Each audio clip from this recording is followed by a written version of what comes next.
time to talk Coach Prime. What's going on, everybody? Welcome back to College Football Talk with Peter Burtnett. In today's episode, I'm going to be talking about the one team that will probably generate the most headlines out of the Big 12 this year. They did last year in the Pac-12, and they should again.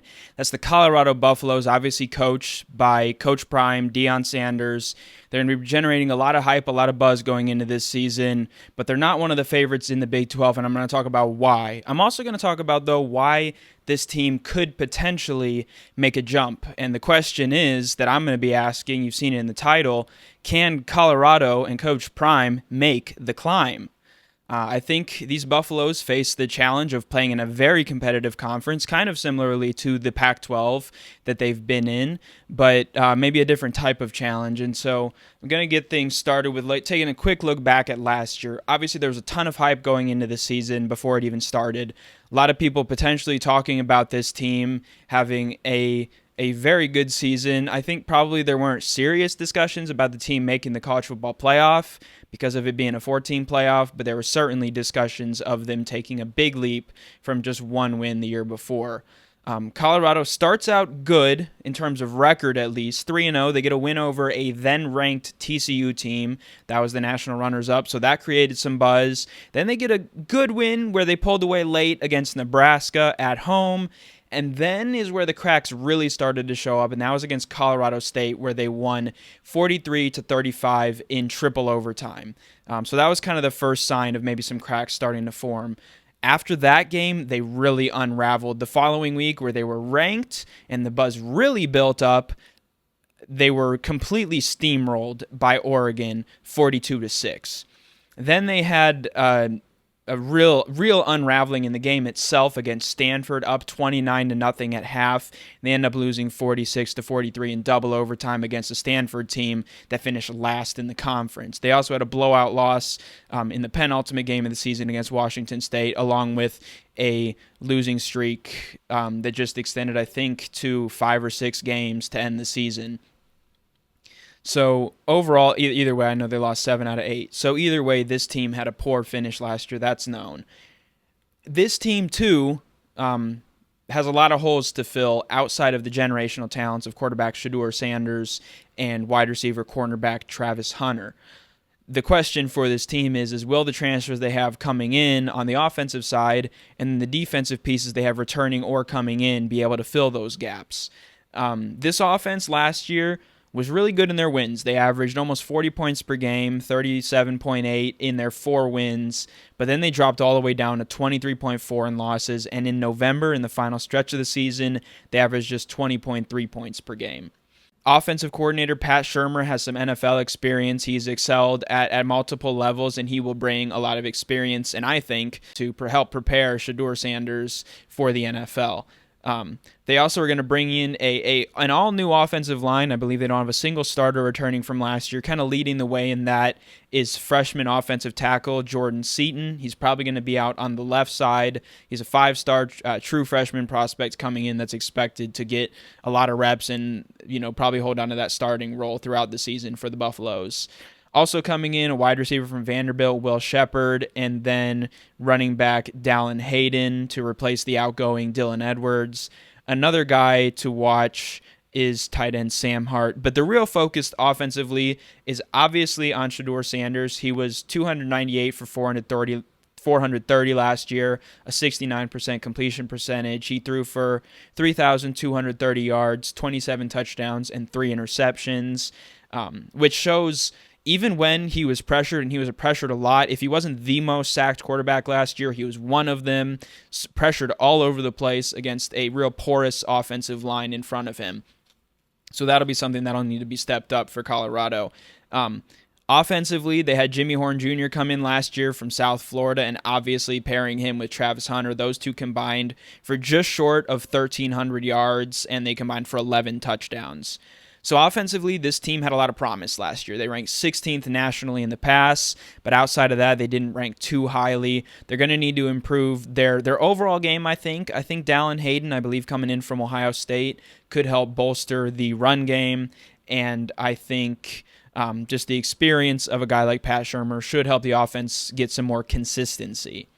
Flipping things over to defense, this is where the issues were strongest. I know the offensive line receives a lot of attention, but defense was their biggest issue. 121st in scoring, 107th versus the rush.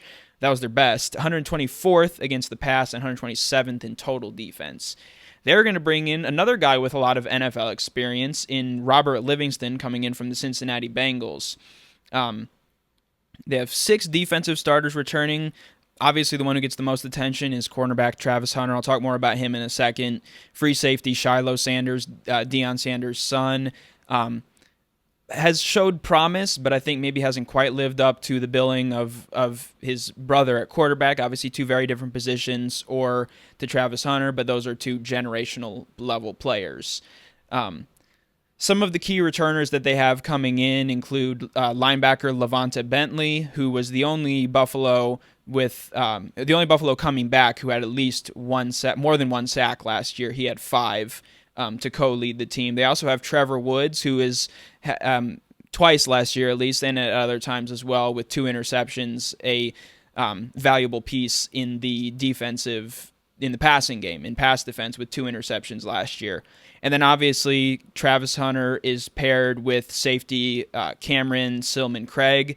Both of those 2 guys had 3 interceptions each last year. That was the strength of this Colorado defense, was their ability to create takeaways. They ranked in the top 40 nationally with 20 takeaways, and half of those were interceptions. So that's kind of a look at the defensive side of the ball. Again, that was their biggest issue. It's kind of hard to really dissect what this unit is going to look like. What are their strengths going to be? Looking over a couple other players that they have coming in, they have defensive end Quincy Wiggins and Samuel Okunlola, and then nose tackle Chidozie Nwakwo, and defensive tackle Shane Cokes. And talked about kind of the defensive backfield, who they have leading there. The other cornerback on the opposite side of Hunter is expected to be DJ McKinney, and then nickelback is Preston Hodge. So again, there's a lot of unknowns with that defense. One thing that is known on a positive side is that they did a great job of creating turnovers. On the negative side, they gave up a lot of yards and a lot of points. So if you're going to be a high-level team, you got to have a bit more consistency. The fact that they held onto the ball so well on offense meant that their turnover margin last year was still +9, because obviously when you're creating that many on defense and you're able to avoid them on offense, that's a major positive. So I think Colorado, if they can find more consistency, and I know with a player like Travis Hunter, it's going to be a lot about the big play, but if they can get better consistency on, for an entire drive. It's one thing to be able to make a play, but if you can't make that big play, either offensively, over the top, or being able to get the ground game going and get, blow off a big run, or get that takeaway on defense, if you're giving up a lot of yards, that's going to be an issue. So we know they could take the ball away. We know that they're going to protect the ball well on offense. The question for Colorado is, are they going to be able to find that consistency? And that's going to be tough because they have a loaded schedule. I'm going to go through all 12 games here and then kind of talk about the ones that stand out to me. Home against North Dakota State, at Nebraska, at Colorado State. Home against Baylor, at UCF, at Kansas State, or home against Kansas State, at Arizona, home against Cincinnati, at Texas Tech, home against Utah, at Kansas, and home against Oklahoma State. So first observation, I hadn't really thought about this before, is they at no point in the season have back-to-back home games, which is kind of a challenge. But also they only have one time where they go back-to-back on the road, and that's weeks 2 and 3 against Nebraska and Colorado State. And neither one of those is very far in an age where there's a lot more travel coming in this upcoming season, with teams so spread out in conferences. So I think that's largely to their benefit, kind of having that back and forth. They would benefit from a homestand, but I don't think that'll affect them too much, although it might hurt with the consistency thing I just talked about. North Dakota State is certainly quite a way to open the season. I mean, they've been the kings of the FCS for a while, recently dethroned by South Dakota State, but they're still probably that 2 or 3 team in the FCS level, along with the Montana schools. Then at Nebraska, I think Nebraska with Dylan Raiola at quarterback and another year under their belts and a strong defense is going to be much improved. It's going to be hard to go into Memorial Stadium and get that one.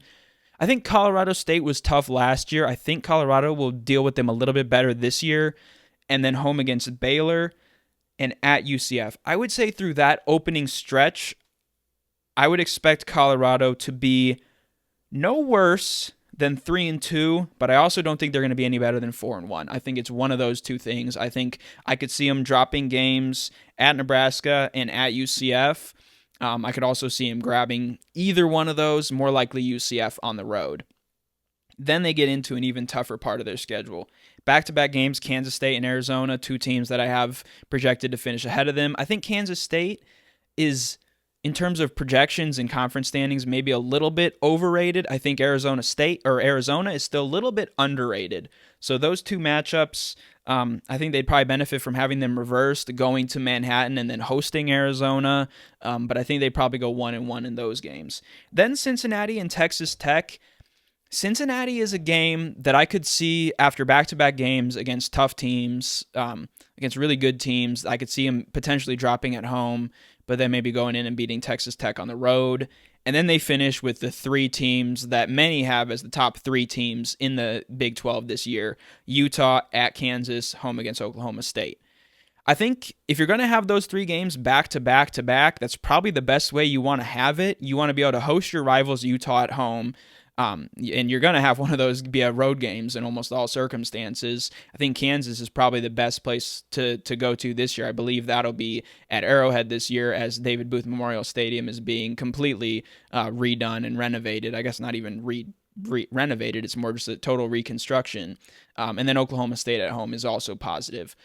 That schedule, I think this Colorado team can go 8-4 against. It's a tough schedule in the deep Big 12 conference, and I think it still is yet to be seen how this team can do consistently.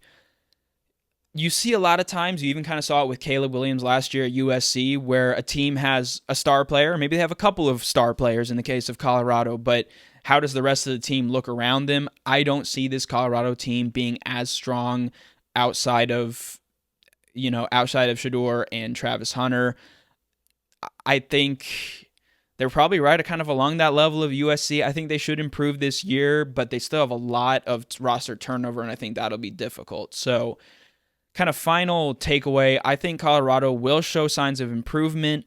I think they have a shot to have an outside chance of the playoff just because of the expansion to 12 teams, but I expect they will not. I do think they make a bowl game, and I do think they are potentially able to win that, and maybe they get like a 9-win season. I think that is an attainable goal for the Colorado Buffaloes this year. But let me know your thoughts on how you think Coach Prime and the Buffaloes are going to do this season and what your expectations are for them. But that's all for this episode of College Football Talk. I'm your host, Peter Burnett, signing out. Peace.